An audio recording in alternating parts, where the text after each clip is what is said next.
Welcome back to the Business Roundtable Podcast. Once again, I am your host, David Carr. So glad to have you here, founder of Steward Your Business, where we bring people together to accomplish great things. And we have another great guest here, David McIntyre. Welcome to the podcast, David. Thank you for having me. I appreciate it. Absolutely. David and I go way back, actually, through many years, working on different projects, and I've been keeping in touch with him since I've started Steward Your Business, and I said, well, I've got to have David here on the podcast because David is a gentleman that has been through a lot of in the environmental space in particular, dealing with lots of complex projects. That's where we got working together, and so I wanted him to come on the podcast today, give us some background on his journey as a owner principal in with McIntyre Environmental, and really get into how to run a successful business in the environmental space in particular, and move from a technical person to a project manager principal to actually running effective projects. And so we're going to get into it today. So listen in, lean in, and you're going to get some amazing insights from David here. So David, before we get into the meat of it, I always love to have our guests share a bit about their journey, their history, because you have a long history in environmental consulting space before McIntyre Environmental. And I'd love you just to walk us through a little bit of your history and journey and what got you to, McIntyre Environmental. Well, I graduated from the Naval Academy in 1990 and was commissioned into the Marine Corps. And I spent 6 years on active duty in the Marine Corps. And I originally was stationed in Camp Lejeune, North Carolina, with an infantry battalion, 1st Battalion, 8th Marines, and then transferred after my tour there to Naval Air Station North Island, which is in Coronado, California. Mhm. And was there for a couple of years before I decided to move into the civilian world. And I had met someone who had gotten me interested in the environment, let's say, in a very vague sense. And I decided to uh, get in. Decided to pursue a graduate degree because that was really the only way that I could envision breaking into the environmental field, Mhm. not really knowing what the environmental field, consisted of. Mhm. Um, so I got into San Diego State and got a master's in geography from San Diego State, and that was really where I started to get exposure to environmental consulting, and just kind of what the environmental industry as a business Yep. looked like. Um, and so I got my first job while I was actually still trying to finish writing my thesis for a small company that was working at the U.S. Army Yuma Proving Ground, which is outside of Yuma, Arizona. Mhm. One of the reasons that I got the job with no experience in the industry was because they were heavily focused on doing um, environmental assessments and those types of documents that are part of the National Environmental Policy Act Yep. for the Army at Yuma Proving Ground. And since I had that background in the Marine Corps, they thought that I would be able to understand, have a better understanding of what a project was going to look like from the military side and be able to Yeah, characterize it. absolutely. So I did that for a year, and I did some other like remediation type work, just kind of helping out, because that company also did that type of work as well, which is a Mhm. completely different Yes. business line, so to speak, that I never really got much into beyond that. But I was there for about a year, and then I decided I did not want to continue to stay in Yuma, and I wanted to come back to San Diego, which is where I've been living. And so I was able to get a job with a company called KEA Environmental, which was the largest locally owned consulting firm in the San Diego area. Got a job with them, and then a couple months after I started there, I learned what happens when companies merge and get Yes. acquired. And KEA Environmental got acquired by a company called EDAW, EDAW, which has been a very well-known landscape architecture firm for decades. Mhm. Um, and the founders of EDAW were extremely well known in the landscape architecture world. They designed the Centennial Park in Atlanta for the 1996 Olympics. They designed a number of the venues for the Salt Lake City Olympics in Mhm. 2002. They did that kind of work. I mean, very Yeah. high-end landscape architecture work. So they acquired our company. We became part of EDA, and we were the largest uh, office in the company, and we were really solely focused on environmental consulting. Mhm. So from there, one of the things that attracted me or attracted them to me or vice versa Mhm. was they had a contract with Naval Facilities Engineering Command Southwest, and so Navy and Marine Corps NEPA. So Yep. really kind of getting into my background, Yep. and that was what made me attractive to them. So I was there for several years. Got back in the Marine Corps Reserve for a little while. Did a deployment to Iraq as part of that, and then came back and really wanted to try to go do something more, but in the consulting firm field. And so I Mhm. got a job with another company called Ecology and Environment that was wanting to start an office in San Diego. They also had a contract with NAFAC Southwest. Mhm. And so I started their San Diego office, um, and did that from 19, let me pick it back. I did it from 2006. In 2011, I relocated to Tucson, Arizona, which is where my wife is from. And after a couple of years, as is not uncommon, companies ebb and flow, Yes, they do. and they have successes, and then they start to struggle. Yes. And I Mhm. kind of felt like, okay, we're really going to end up in a period of struggle here.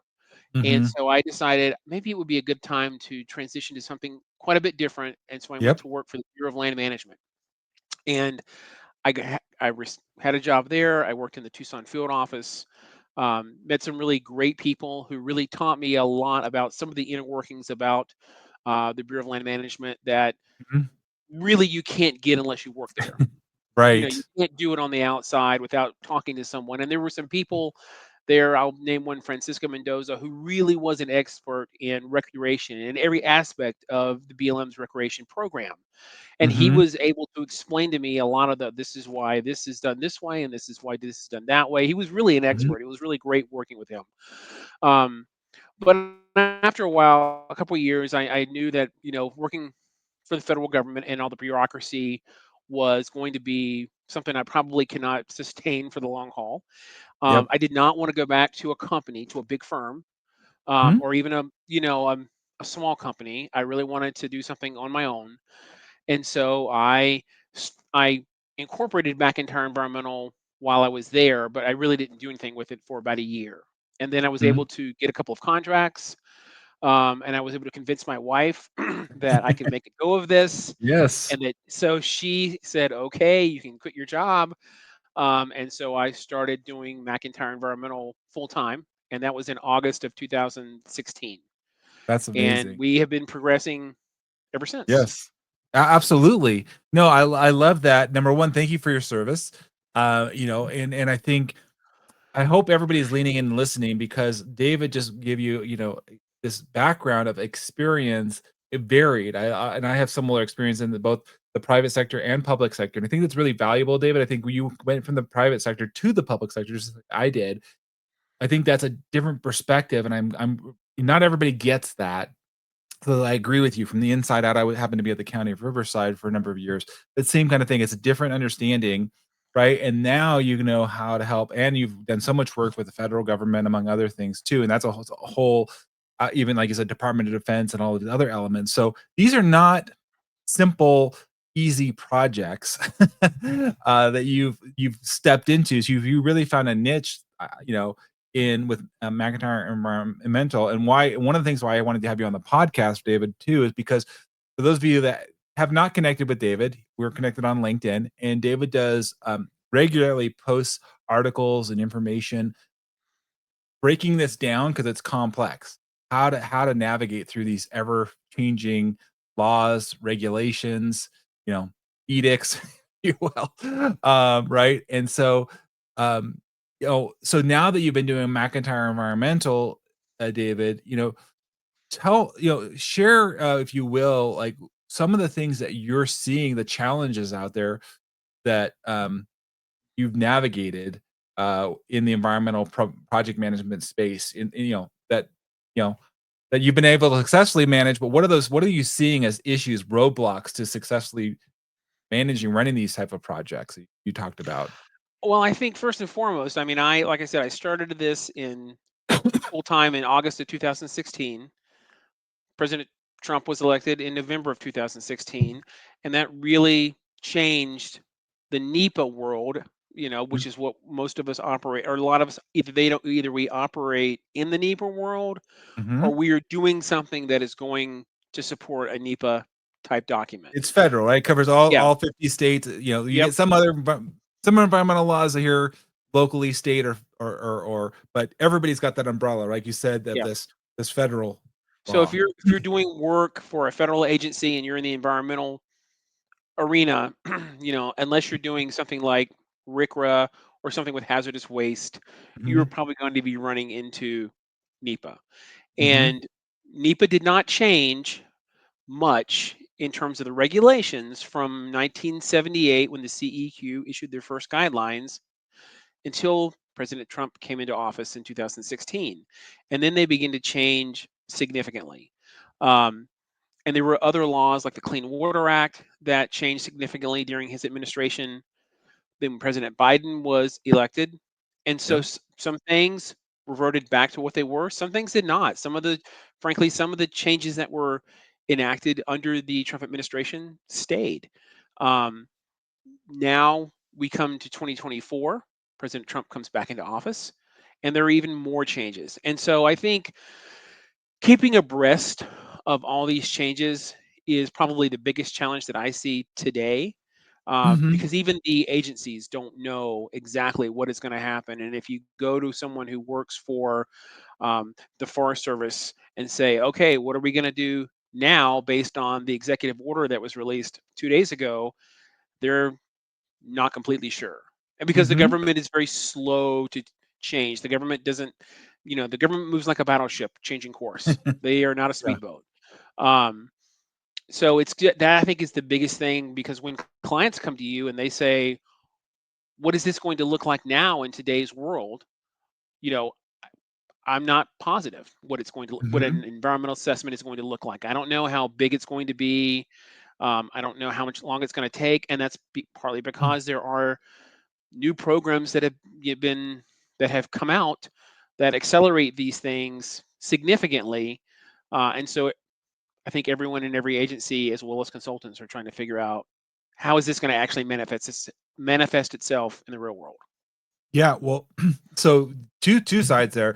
So you're saying, as I hear it, you're having an agency, and I just a few weeks ago, I had another gentleman on our podcast in Silsby, formerly Orange County Public Works director, and we were talking about some of the challenges with funding coming into agencies and other things. And so, I hear you here two challenges, David. I feel like you're in the middle here. You've got the agencies that don't. There's some confusion there, and now you have clients or a project proponent and saying, "Hey, I've got this project that I want to go forward, David.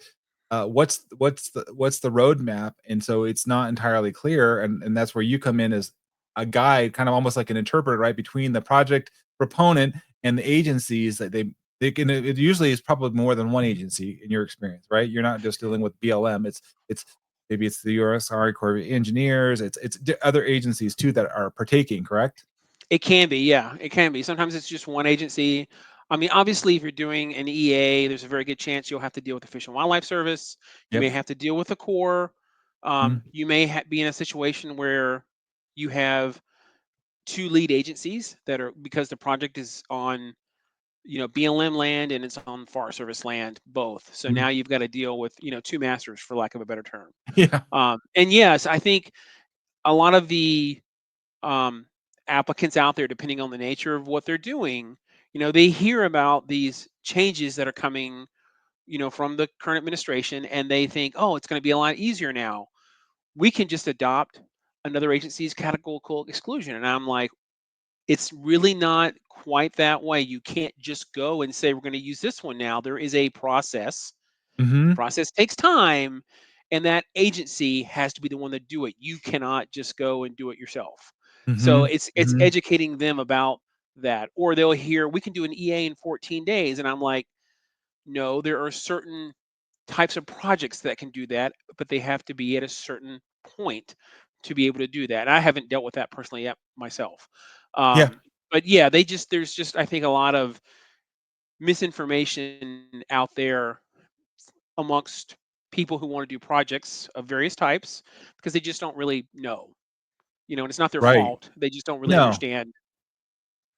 Well, you have a way about you, David, that I feel like is important as you're there acting on the behalf of the project applicant, project proponent when they come to you as a consultant. How did you develop those skills? Because you told you gave us this where you started with the environmental consulting firm here locally. So you're technically doing the environmental work, but now Mhm. you're stepping into a project management role, client liaison, which is both technical and just like you said, guiding them. How Mhm. did you do that and successfully navigate your way into that position, Dave? Because I think that what I find a lot in the industry and the folks that I work with, they have great technical people, and now they have to start managing projects and people and stakeholders, and that's just different than just the pure environmental regulations and complying. We need both. Right. Could you share a little bit about Right. your journey there? Um, so when I was, I really learned kind of the basics of project management and delegation, et cetera, when I was in the Marine Corps, because there's a lot of that. I mean, Mhm. if you're a platoon commander, you can't do everything, and you have, Yep. you know, a platoon sergeant, you have squad leaders, and Mhm. you need to be able to task them with doing specific things because you Right. cannot do it all. And so that was Mhm. something that I learned very quickly, that you're going to fail if you try to do it all yourself. Mhm. So you have to develop your team, figure out what they're good at and what they're not good at, and then Mhm. give them things to do that they can be successful at while you're trying to help them get better at the things that they are not successful at. And that goes all the way up. So when you are in the Marine Corps and you're in an infantry company, you have a company commander who is looking at you and delegating things down to you, and also looking at you going, okay, McIntyre's good at this, but he needs some work on this. So I'm going to Mhm. give him this to do, because I know he can get moving on it and be successful. But on the side, I'm going to be working on him on these areas where he's weak and try to help him make those areas stronger. And so that Mhm. transfers over, very nicely into the Yes. civilian side and into business where you are managing projects. Um, and it really becomes, to me, I think the fundamental thing is really understanding your priorities and really Mm. understanding, okay, this is got to get done. This is got to get done. What's got to get done first? What is going to Mhm. take the most resources? What do I need to jump on today and get the ball rolling today, even though it's Mhm. it's not due for a while? Yeah. If I don't get the ball rolling today, it's going to be almost impossible to get the ball rolling in a month in time to get that done. I'm Yes. going to get the ball rolling today on this, and once that ball is rolling, now I can go over to here and look at this shorter term project, and I can start working on that. And Mhm. that was just it was I've taken some project management classes. I've had some in-house project management training. I had other Yep. people who were mentors that Yeah, really worked absolutely. a lot to show me how to do that. Mhm. Um, and that was really kind of it in a nutshell. Yeah. Coming over to just doing McIntyre Environmental, the biggest thing is that I'm a single person, single entity. I have subcontractors, and Yes. these are people that I have worked with for a long time. I knew from the past, like like Mhm. yourself. Yep. So they're people that I've had a good relationship with, and again, I know what they're good at. I know what they're not as good at, and so I'm going to steer work to them that I'm know. All right, we can be successful with this, and then Mhm. I need to find someone else to work on this, or I need to do it myself, or whatever. Mhm. I don't. There's only a handful of projects that I do entirely by myself. I almost Yep. always have at least one person or more, who I am relying on because, hey, you're the biologist, so I need Yep. you to do all the biology work. And we're going to talk about it a lot so that I am up to speed on what you're doing and why you think, this is this way. But Mhm. ultimately, you're the biologist. And I've brought you on board because I trust that you know what you're doing. Or if you don't, you're going to say, okay, we got a we You've got got a something I'm problem. not really sure how to handle. All right, great, Yes. let's talk. Right. So it's communication. It's communication, and not being afraid to understand that, hey, this is more than I can take on, or I'm faced with something I'm not really sure how to deal with, and Yep. having a network of people who you can go to and say, have you ever seen anything like this? And then they go, yes, this is how you need to handle this. Yeah. That's really the key thing Well, to me. there's a number of things you said in there were important. I think, David, what I hopefully people hear, having run McIntyre Environmental for years now, and is you're listening in that David said this, that, and I feel the same way. We're not experts in all things, and we can't be all things to everybody. And so it's understanding where your strength is, like you said, David, and developing that team. Now you've developed a great network of, like you said, number of areas. Because when we talk about NEPA, the environmental world, and you and I know this. Maybe if you're listening, you're like, oh, all environmental is the same. No, there's a whole myriad of different areas under environmental. So if you're not in this working in this space, just hear me. But if just use this, if you're a contractor working on a house, right? You have all different people that are coming in that you need to have relationships with. Somebody that does electrical, somebody that does plumbing, somebody that does framing. So understanding that if you try to do all these things, you're not going to be successful in business. And what David is here, and I wanted to have him on here, is that you as a business owner or even a leader, you need to be developing those relationships with each other. And that's why I wanted to David here, because we and I collaborate, and I even introduced David to other clients that I have that where they can work, collaborate together, because that to me is a differentiator of a successful company versus one that isn't. And I feel like David, you do that collaboration both with your subcontractors, but also with, like you said, we talked about multiple stakeholders, perhaps different agencies, but even the public too, right? You're dealing with the public input. Like, how do you relate with them, right? How do you know, build that facilitation? That's a whole nother element, right, David? Yes, it is. It is. It is. Yes. Mhm, There are organizations there are companies that specialize in just mhm. public Just that alone. facilitation, public outreach, public engagement, and there's times when you have to have that. It's Yeah. because the nature of your project and controversy or whatever. There's times when you need to go out to a firm like that and say, okay, I know enough to know that I need you. I know Hmm. that I can't do the best job you can, so I need you to come on board and let's work on this together, because this is your strong suit. It's not I'm not strong enough, so I want Hmm. you to come in. And obviously, again, we're going to be talking a lot. I'm not just going to blindly turn it over to you and say, "All right, that's off my plate." We're going to be engaged through the whole process, but I'm really leaning on you for your expertise. Yeah, absolutely, David. Well, what would you say? Because you work with a lot of different firms, a lot of different subcontractors and prime. What would you say? If you're a leader in the let's say AEC space, where they might be getting it wrong or approaching it. I think one of them I heard loud and clear was they're waiting too long to get started. Like, you're being proactive and you're like, hey, this is the lead time. If you have somebody that's never done this before, they might be that one to me just jumped out at me like, oh man, I waited too long to get started on this and now I'm screwed. I'm like way behind, but I didn't know that. What other mistakes do you see when they're doing teaming or bringing on a partner that they're missing the mark that you're seeing, David?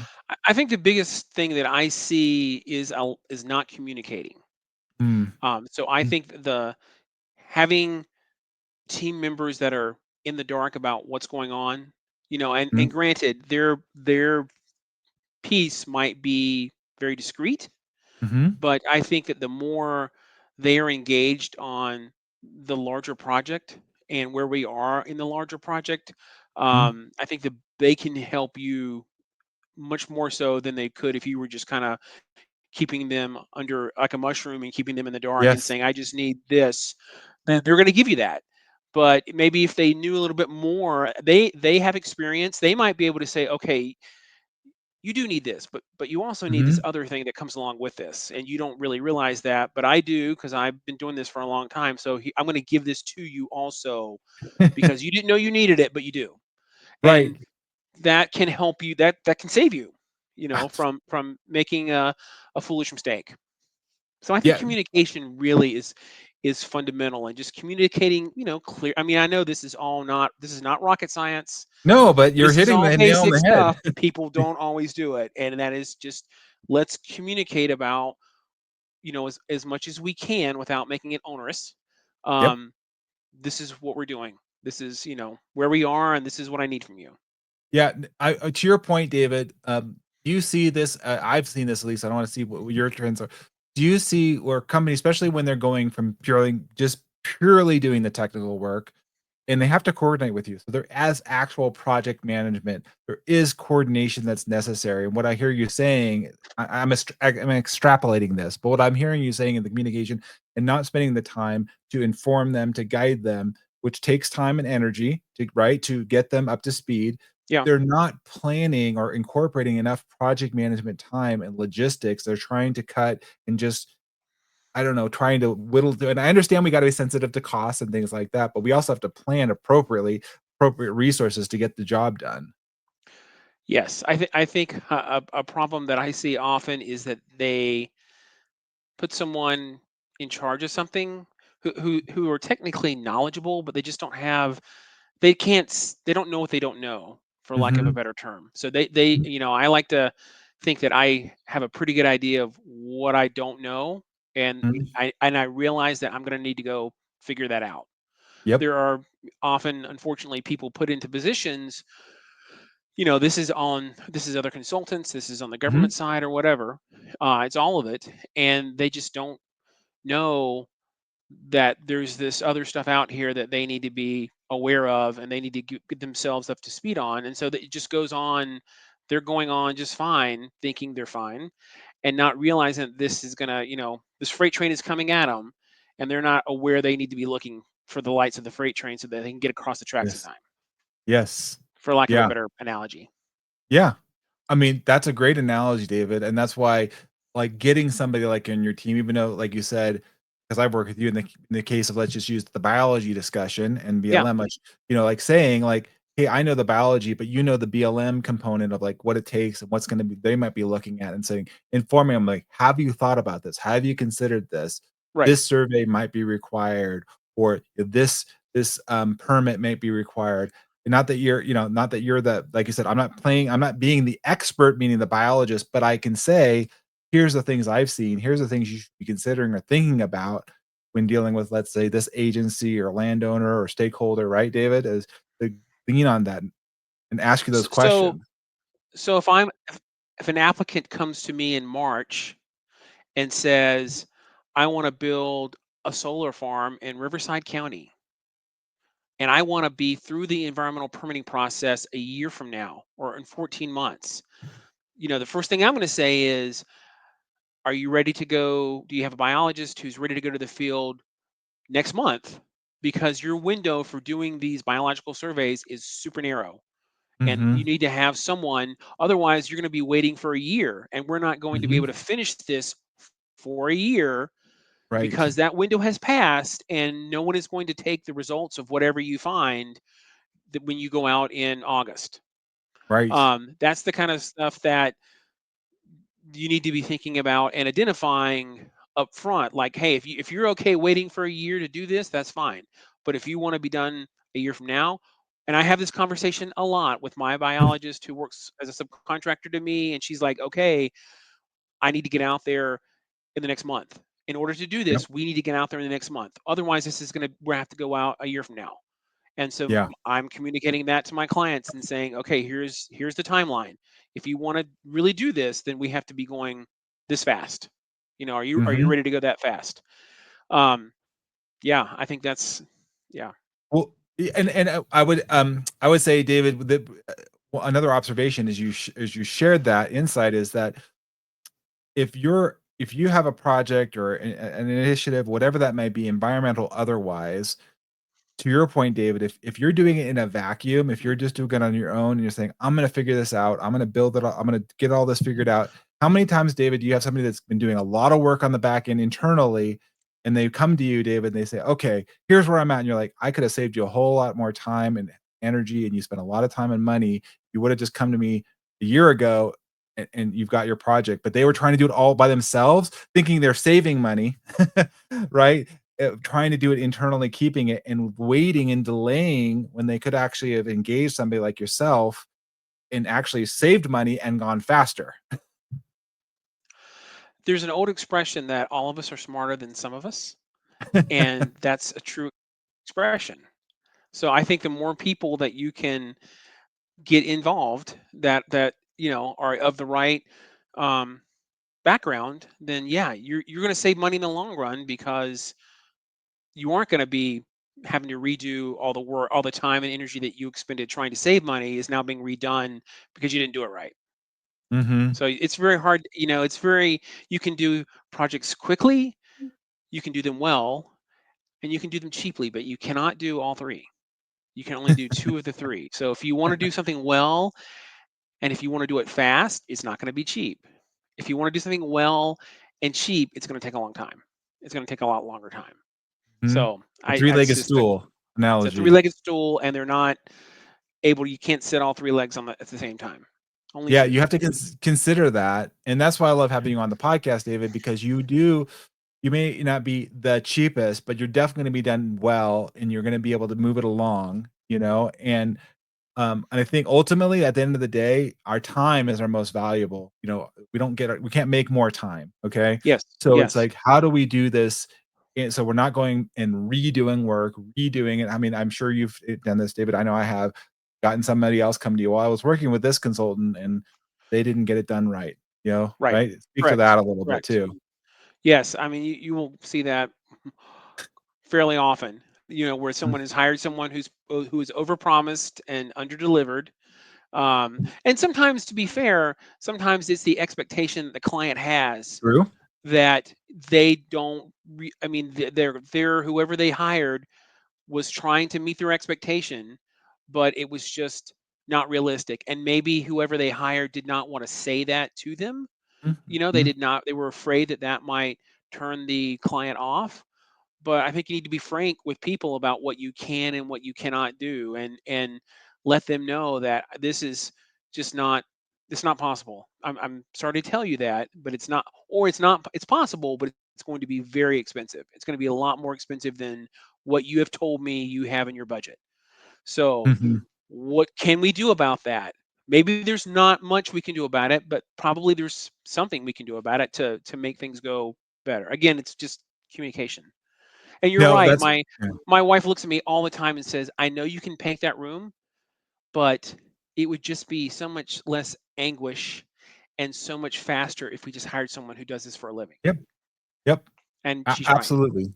Yeah, and so She's right. just being aware of that, that's why I wanna have you on the podcast, David, so as you're listening to this, whether you're in the environmental space or not, look to consultants or coaches like myself to help you go faster. It's worth the investment overall. Again, you have to justify it, but I believe, you're bringing real value and influence. What I found, and I'd love to get your thoughts on this, David, is I love the analogy of the three-legged stool. Oftentimes, what I find is there's a danger if trying to go on the cheap and saying trying to do it.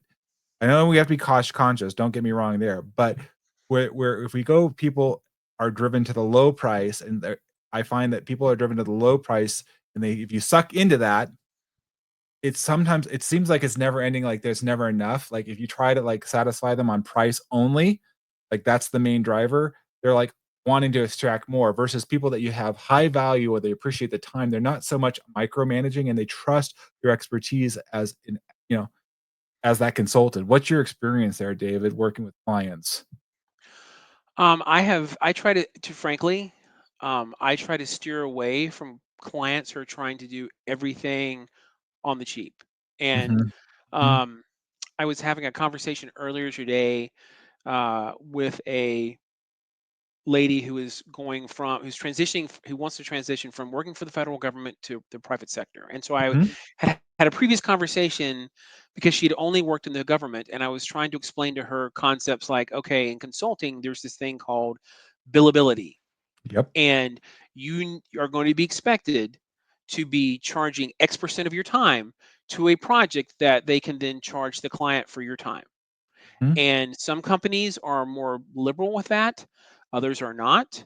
And some companies are, um, if you go a certain period and you don't meet your goal, you're going to have a conversation with your boss. And then Yep. if you continue and you don't meet your goal, they are probably going to let you go because you're not making enough money for them. And that's something that's foreign to people who start in government and never have worked in consulting.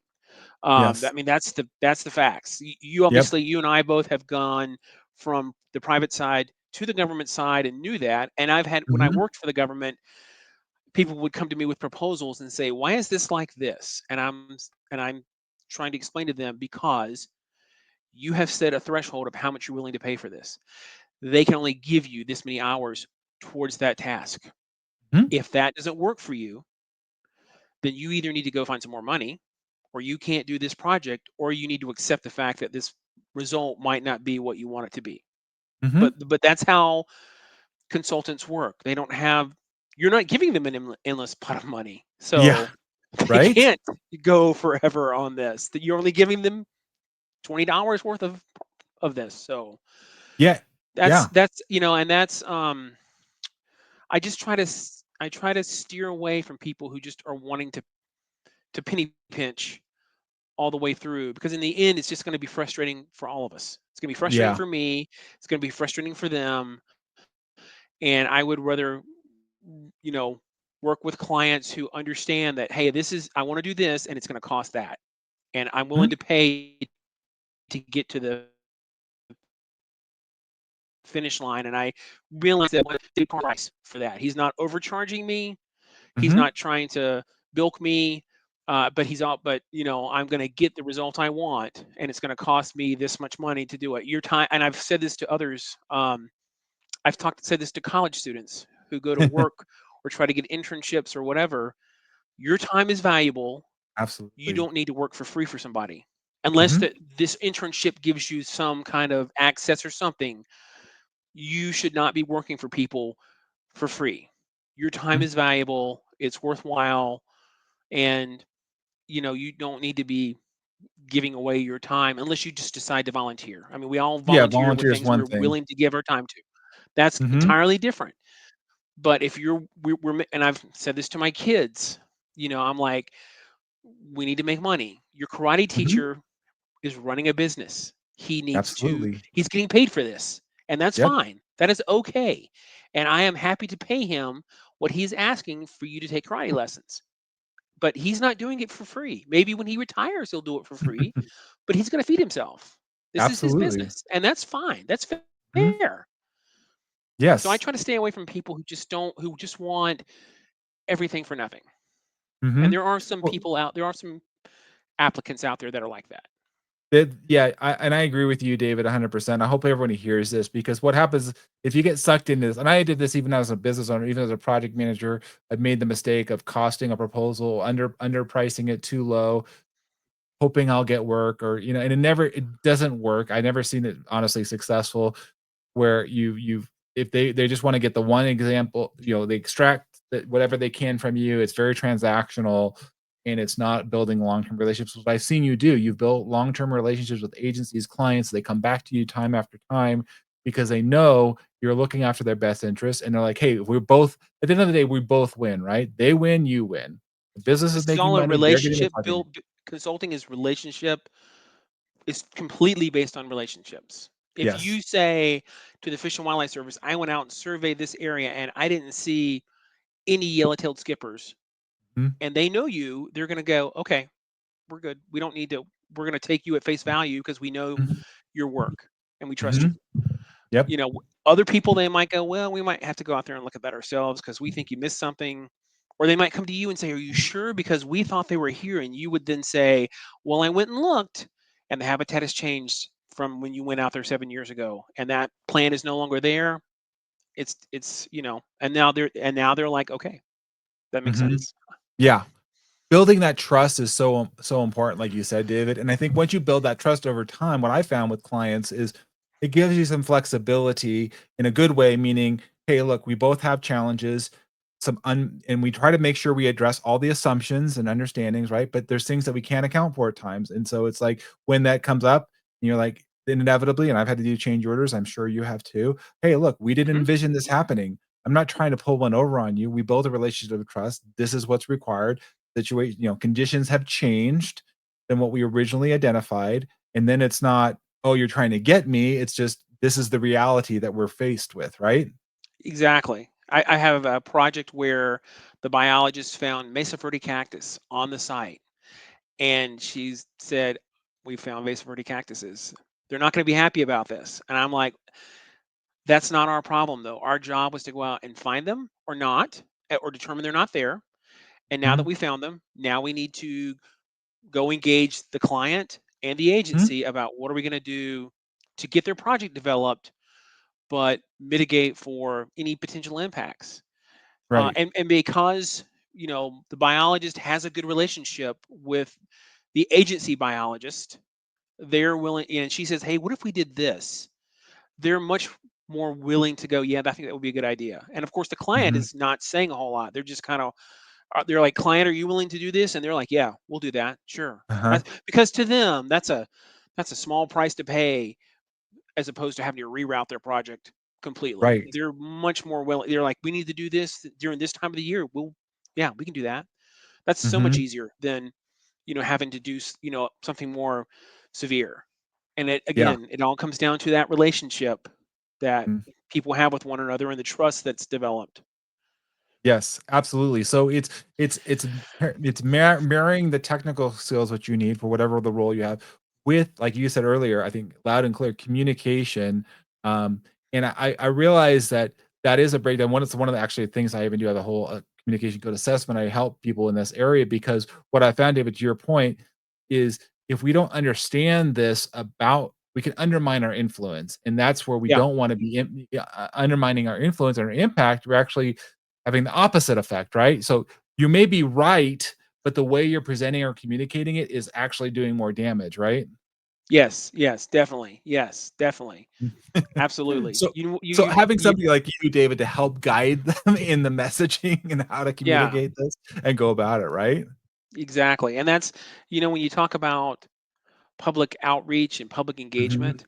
I was looking, we were doing something a couple days ago and we were looking at slides for a public meeting and they had, for for a visual of the construction aspect of the project, they had a guy out there jackhammering and I was like, you got to get rid of that picture.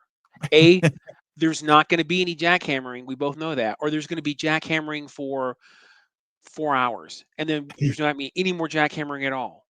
But if you put that picture out there, that's all the public is going to see is there's going to be 40 days of jackhammering. So let's just mhm, get rid of that picture because it's conveying the wrong message. And we can say there's going to be a brief period, half a day, we're going to mhm, jackhammer up the parking lot. Then we're going to bring in this other machine, which is pretty quiet, and we're going to, hydraulic directional drill mhm. underneath to where we want to go. And you're not going to see anything but that weird looking machine. And it's not Yep, going to make a lot of noise. And then it's going to go right. away. But the Mhm. jackhammering, you They'll just have just to like, "Oh know. my gosh," Yeah, yeah, you just have to know what trick people see something, and that's what then they can't unsee it, and that's all they see. So, Mhm. yeah, I mean, yeah, there's gonna be some, but I don't think you don't need to make that the focal point. Right, right, and again, if you're not aware of these things and it's something learned, and I like how you said earlier, David, you had a mentor, like, on, I think you said Francisco, on recreation or whatever the area Mhm. actually get people to help you, right? In Yeah. being mentors, pulling them other subcontractors, learn from them because I've seen this made the mistake where, for example, we were on a big project and a biologist was out there. They said kind of off the cuff, "Well, I think I saw this federally listed, bird species." Okay. And there was a regulator oversight person there, and they're like, "Oh my goodness, did you?" Well, they just were speculating, they didn't realize by saying that they're going to set up all these warning. So you understand, like, how you, like you said earlier, how you're presenting that message, how that can, have a ripple effect, negatively if you're not careful, and how then all and then like there's a lot of energy now that you weren't gonna have to spend. Now you have to spend a lot more energy following up, communicating, right? That you weren't Yep. anticipating. Yep. That costs Yep. money, You go to the time. client, you say, "I found Mesa Verde cactuses. We need to have a meeting with the agency and with you, and let's put our heads together because Mhm, we know now from past experience. I know it says this in the regs, but the agency, sometimes the regulators willing to let things go a little bit. Like, hey, if you will make your area of disturbance 10 feet instead of 50 feet, I'm not as concerned about that. If you're willing to do mhm, that, and of course the applicant is like, yes, I can do that. I will be yep, glad to keep everybody in a 10-foot width, and we won't go outside that for this 500-foot stretch. Yes. Because again, that's so much less painful than having to go over here and do it, and have to just add a lot more money to things than they have to.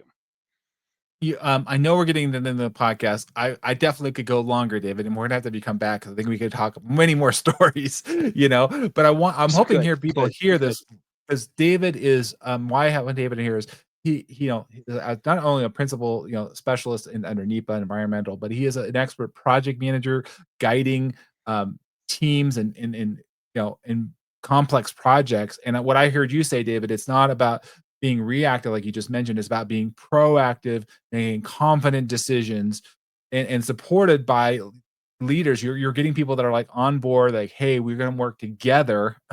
Right. And that's my passion is the people side. Like, how do we get these people healthy together, not being, fighting amongst each other, but like let's work this and not grind it out, but actually feel like we're a team and collaborating. There's better way to lead and show up how to get this work done. Let's give everyone an opportunity to provide input, because they probably have input that is useful to us, and that is Absolutely. better than our input. And once you realize that you don't know everything and no one really expects you to know everything, and you're not afraid to take input from someone else, your life gets so much easier.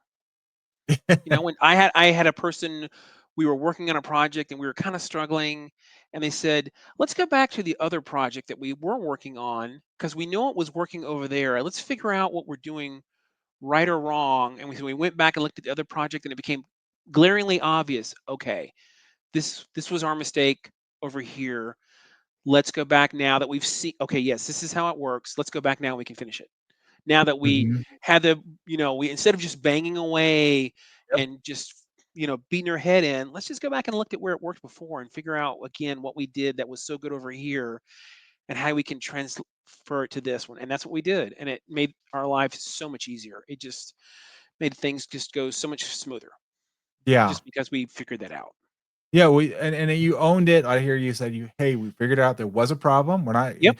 so now we can go back and fix it. We can improve Yeah. upon it and just like own it, right? It's not the end of the world. Yep. We just need to go fix the problem. We just need to mistake. People make, let's not pretend like people don't make mistakes. They make mistakes. And it's like I tell Yes. my kids all the time, you're going to make a mistake. You just got to own it. If you own the Mhm. mistake, you're going to get a lot more leeway than if you try to pretend you didn't make a mistake. But if you own the mistake, then your client is going to work with you a lot more. Be much more Mhm. willing to work with you. You need some more money. Okay, you know, that's just, it's so much easier than trying to pretend like, yeah, I didn't make a mistake. Everything's perfect, and it's not. Especially when it's clearly clear that you made a mistake. Just own it.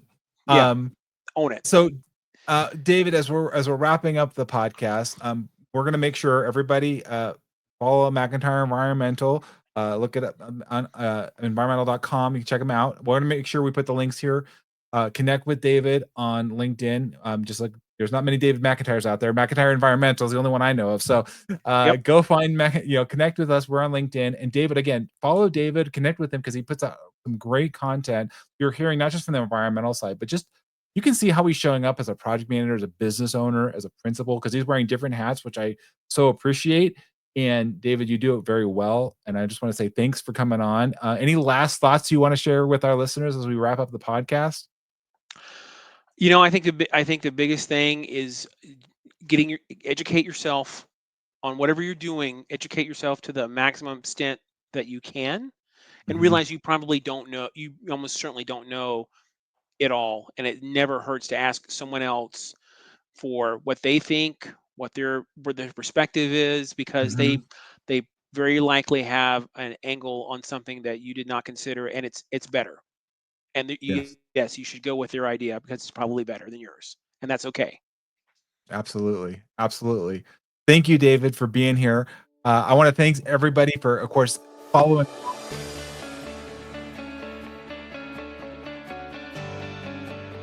Like and subscribe. Leave your comments. We'll make sure that David gets them. If you're interested in being a guest, we continue to have new guests on week after week. Love to have you. Again, David, thank you for being here. Come back and listen next time, everybody. And until Thank next you. time, be well. Thanks.